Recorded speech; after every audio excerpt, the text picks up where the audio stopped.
putting details onto the structure in the background. And my caveat before the lesson begins is that, this has got a bit of a sci-fi feel to it. So this isn't based necessarily on anything in reality. I do encourage you to use reference material all the time, obviously. But for this one, I kind of winged it. I think I had a couple of reference images, but I just wanted to make it look like an industrial building that was also a little bit otherworldly, so it doesn't have structures that we would relate to on Earth. And I also wanted to make it look like it's a massive building or a massive structure. So, for example, I know when you look at those massive, Star Warsy structures or Dune-inspired structures, there's going to be very industrial pipes and things coming off them, and there won't be necessarily a very obvious way to get in to the building. So anyway, I used a combination of the lasso tool, the selection tools, and just a basic hard round brush. And I'll talk you through it briefly so that you can see how I did this. So here I'm just using the marquee tool. I've made a selection and I'm making it a bit whiter so that it's facing outwards slightly. I just drag that layer up so that it's actually above the building itself. I tend to make all of these adjustments and painting on top of the base structure so that if I do need to redefine things or move them around, I can do it very easily. Okay, so now I'm on to the polygonal lasso tool and I want to make this right hand side the defined edge. That's going to be in shadow, so I'm choosing a basic darker tone, flat tone, and just filling it in like that. Then I'm going to use that as my shadow tone throughout. So rather than being too dark, it's just going to give it a little bit of a hint of definition. So on the front of the facade of the building, I'm detailing in some structure or feature points. Really, they're not, this is just me sort of kind of making it up of what I think this building is going to look like. Okay, so I might draw in some windows by simply making vertical lines, small vertical lines, give the impression of windows. And then on the side of the building here, I want to detail in some outer structures and pipes that are coming down the outside of it.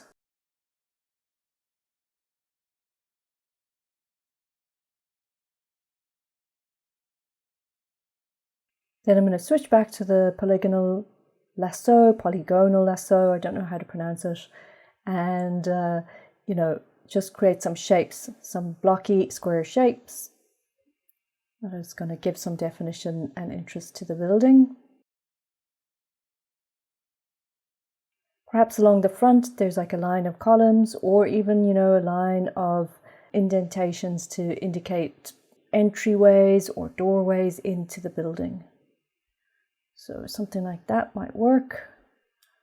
I could put another door or entryway at the top, make that also a landing site. So really, really simple, and doing it as without that much detail can actually be very effective. And you don't have to draw details necessarily. I'm literally using a small brush and creating lines and a grid almost onto the building, and that in itself gives the viewer's eye the impression really that this has got pipes and things along the side. That's all you want to do, is give them the impression. You're not going to go in close up and show them the kind of bolts that are holding it together, or the type of processing plant that this is or isn't. It's just about giving that overall impression, which I think it's working very well here.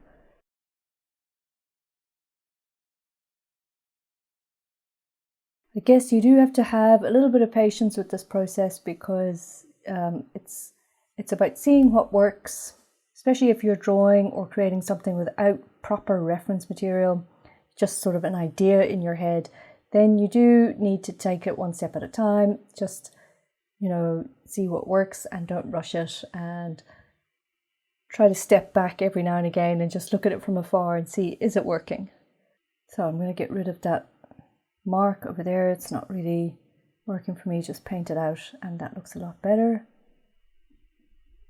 I could, if I wanted to, give a bit of shadow texture over these overhanging sections, just using the lasso tool and painting a darker tone underneath.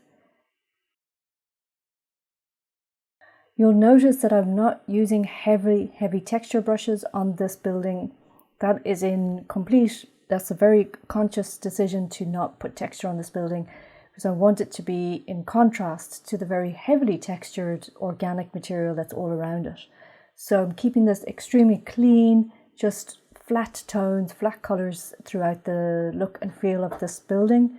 If you were to put textures on top, it would just blend in with the rest of the background, and that would actually have the effect of making the whole thing look quite flat and uninteresting. So this way, visually, it's a lot more dynamic. The contrast always is going to help you sell your composition that much better. Looks very believable within this painting, within this world that we've created. It's defined and finished. I'm very happy with it. So I'm going to move on to the final phase of this painting, and that is the exciting phase of adding atmosphere and effects on top of this. Believe it or not, this painting is done. All of the hard work, all of the really difficult parts about working with light and shadow, values, hues, saturation and texture, that's all finished. The painting is working, and now all we have to do is put the final layer of polish on top. So when you're ready, meet me in the next video. I'm going to add in the character, and then I'm going to move on and bring it to final render.